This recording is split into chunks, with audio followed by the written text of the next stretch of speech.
If you want to get the best out of your PlayStation Portal, you need to watch this video right here.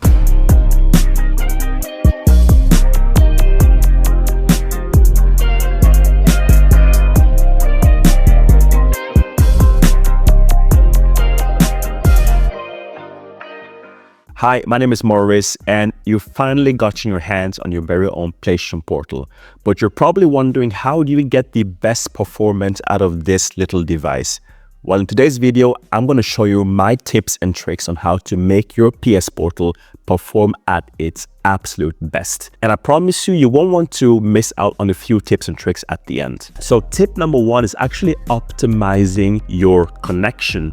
Now, obviously, when you first get the PS Portal, it tends to be a bit laggy or loose connection, or the stability might be a bit weird here and there. So the first idea is to actually optimize your connection. And there are a few ways to do this. The first thing to do is to connect your PS5 to a LAN cable. Having a wired connection is much more stable than using Wi-Fi. A wired connection improves the stability and the connection between what's being sent from your PS5 to your PS Portal Remote Play. Now, once you have your PS5 connected to a LAN cable, the second thing you can actually do is also go into your PS5 settings, go to video and screen output, and actually decrease your screen from 4K output to 1080p output.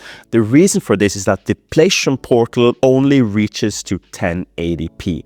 So having the extra 4K doesn't really help it at all. And with 4K enabled, the message being sent from the PS5 to the PS Portal is actually a bit slower. So decreasing the screen from 4K to 1080p just increases the chance of it performing a lot better. Furthermore, on these options, you can also switch off the 120 Hz refresh rate option on your settings. The reason for this is also because the PS Portal is limited to 60 Hz. So having 120 Hz doesn't really help it at all. And just decreasing these simple steps can actually make your performance issues much better. A little quick tip here is that in some games, you always have the options between either going performance mode or fidelity mode, which is graphic mode. So either increase graphic or increase performance. For the Portal, because of such a small screen, I would recommend you actually opting for the performance mode for most often, which means less stuttering and more performance. And in many games, because of the screen is so small, you can't really tell the difference between having a high resolution game versus a performance with the game. So if you're playing, let's say Spider-Man, for instance, in either fidelity or performance mode, it's really hard to tell on such a small screen. So always choose performance mode when you're playing games that you can have the option to decide on. Tip number two for the PS Portal is to actually extend your battery life.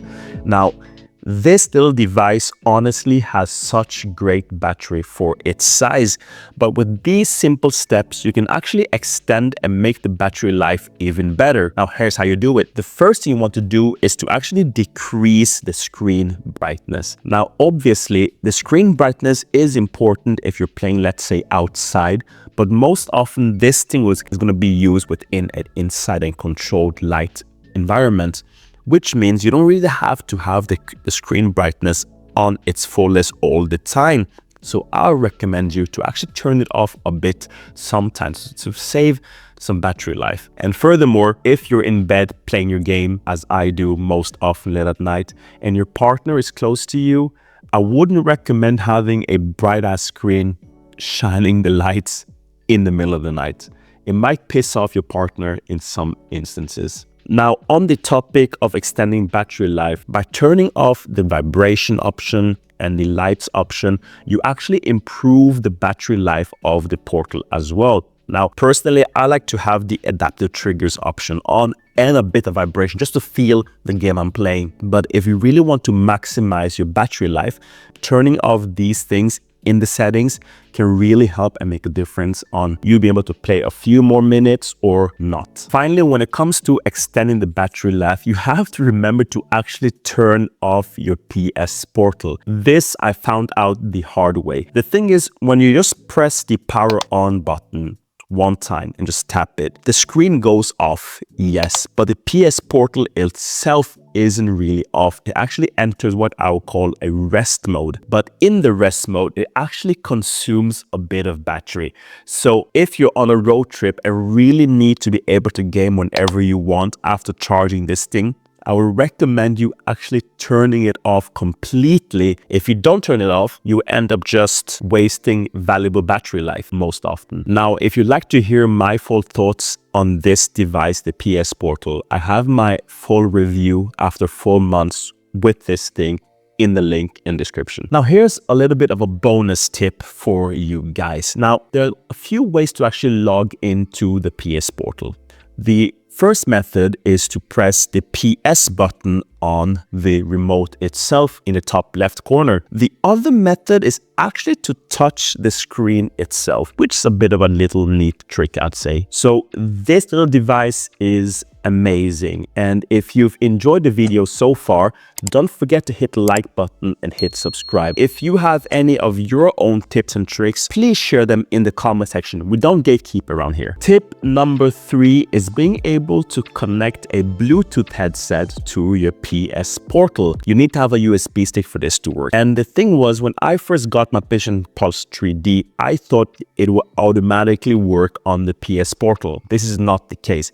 The Portal's headsets are mainly going to be the earbuds or the PlayStation Pulse Elite. So to use this little workaround, what you have to do is connect your USB stick into your PS5 and then go to your menu options on your sound devices on the menu options. When you navigate there, you can actually then select the audio output you want to have, either the TV or on your headset. When you choose the headset, when you then put on your PlayStation Portal, you can actually then connect it via Bluetooth from your PS5. Now, technically, you aren't really connecting it directly to your PS Portal, which also means you actually have to be in close proximity to your PlayStation 5 and your headset. But let's say, for instance, you have your headset on you in your bedroom and your PS5 in a living room and your partner is sleeping. You can actually then use your wireless headsets to play the games. Just a little neat little trick as a bonus tip. But in any case, I would still recommend using a headset or some kind of device as an audio output for the PS Portal. Its built-in speakers do function, but I would recommend for a better gaming experience to actually have headsets on you when you're gaming on the PS Portal. Now, finally, tip